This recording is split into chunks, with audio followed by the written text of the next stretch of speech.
Hi friends, thumbnail से आपको शायद समझ में नहीं आया ये वीडियो जो है एनएचबी रिलेटेड है। एनीवे, शुरू करते हैं छोटा सा वीडियो और समझते हैं कि क्यों मैंने ऐसा कहा कि only 2 days are left, live classes are started. तो friends, very good evening and welcome to IXMB।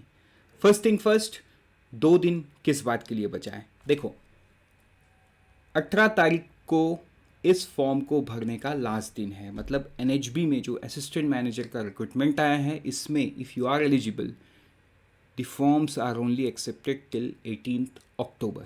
तो यहाँ पे मैं एक बहुत इंपॉर्टेंट बात बोलता हूँ। देखो, I have been into this space for a very long space, और मुझे पता है बहुत सारे ऐसे स्टूडेंट्स ना जो एक लूप में रहते हैं हमेशा। क्योंकि देखो, फॉर्म भरने के लिए आपको कुछ पैसे की ज़रूरत है, राइट? पैसे भी है आपके पास, लेकिन ना आप एक लूप में हो। आपकी तैयारी शायद पूरी नहीं हुई है, या आपको लगता है कि 16 वैकेंसी है, मेरा तो नहीं होगा। तो ऐसे कुछ XYZ रीज़न की वजह से आपने अभी तक फॉर्म नहीं भरा है, या आपके मन में एक डायलेमा है कि फॉर्म भरना है कि नहीं भरना है। देखो, I can tell you one short and simple thing. अगर आप एलिजिबल हो तो आप फॉर्म भर दो। मैं आपको सच बात बताऊं, इस फॉर्म को भरने का मेरा बहुत इच्छा है, बहुत ही ज़्यादा इच्छा है, लेकिन मैं भर नहीं पाऊंगा। क्यों?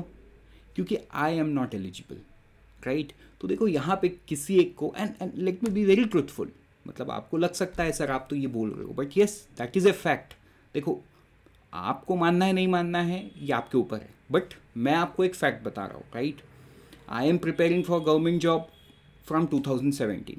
ठीक है, 2017 से मैं तैयारी कर रहा हूँ। कई सारा मैंने एग्ज़ाम क्लियर किया, इंटरव्यू स्टेज तक पहुँचा, लेकिन नहीं हो पाया। स्टिल आई फील कि अगर मैं अब एलिजिबल होता तो शायद आज मैं क्लियर कर पाता exam, but I am not eligible unfortunately. तो यहाँ पे देखो, I just wanted to tell you that state of mind जो शायद कभी मेरे दिमाग में भी था। क्योंकि ऐसे बहुत सारे एग्जामिनेशंस मेरे सामने आए जिनका फॉर्म मैंने नहीं भरा। क्या पता शायद भरता, क्लियर भी हो जाता। क्योंकि देखो, ये 16 वैकेंसी देख के ना बहुत सारे लोग फॉर्म नहीं भरेंगे, राइट? तो मुझे पता नहीं ये वीडियो कहाँ तक और कितने लोगों तक पहुँचेगी। अगर आप इस वीडियो को देख रहे हो, मतलब आप तक पहुँची हैं। अगर आप एलिजिबल हो, फॉर्म नहीं भरे हो, तो आपको भरना बहुत ज़रूरी है, राइट? अगर आप एक फैक्टर को छोड़ भी दोगे ना कि 16 वैकेंसी है, मैं क्यों अप्लाई करूँ? देखो, 16 वैकेंसी है, दैट इज़ फाइन। इस साल 16 है तो अगले साल 20 होगा, बट ऐसा कोई मैजिक नहीं होगा कि अगले साल 200 वैकेंसी आएगा, right? Gradually this organisations are growing. आज 16 है तो कल 18 होगा, कल 18 होगा तो परसों 20 होगा, but it will not go to 100 in any coming years. अभी बहुत जल्दी ये 200 वैकेंसीज नहीं आएगा। आज आप एक कंपैरिजन आरबीआई में देखो, आरबीआई में कुछ 100-150 रिक्रूटमेंट होती है, ठीक है?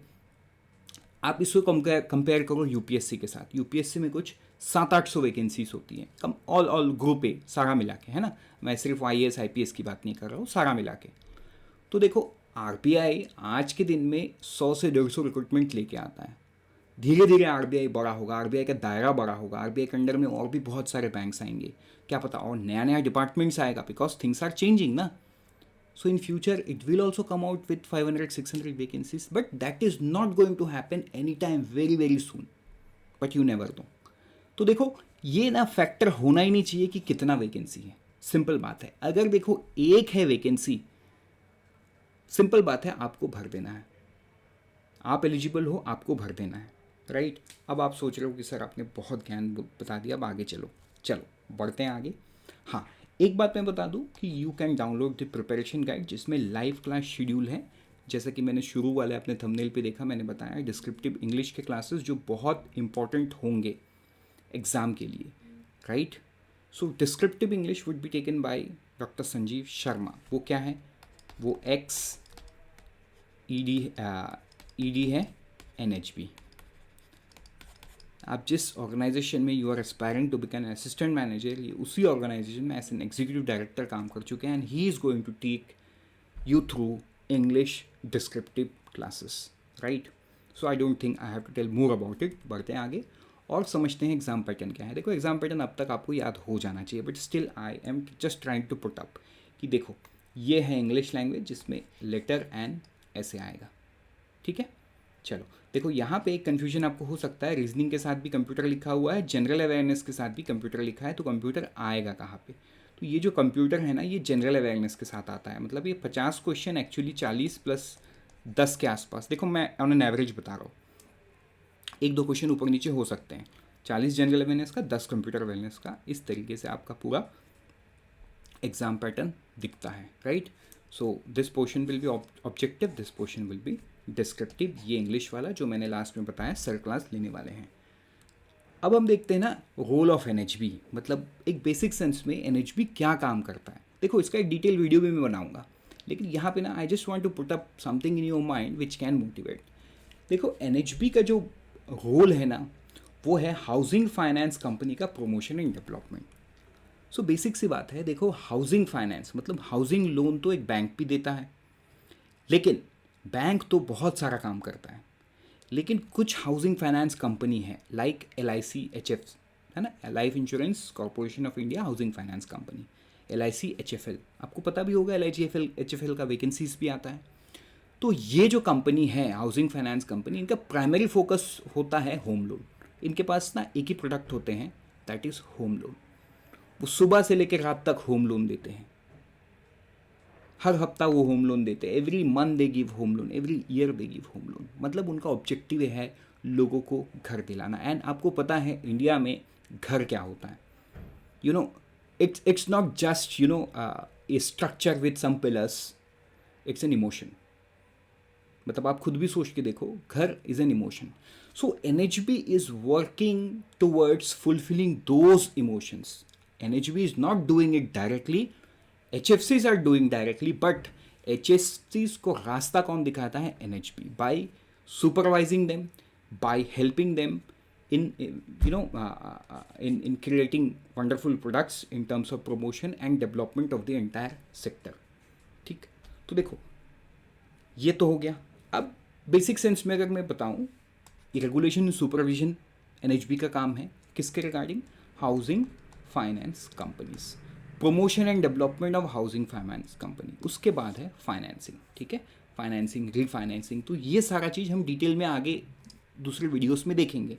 यहाँ पे I just wanted that you know that motivational factor to ignite.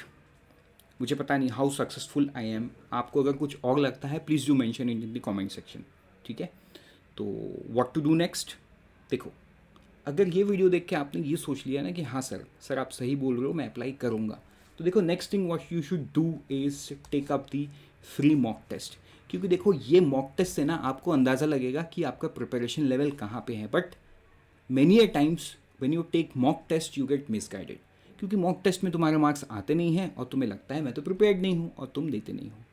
लेकिन मॉक टेस्ट का मतलब सिर्फ मार्क्स देखना नहीं है।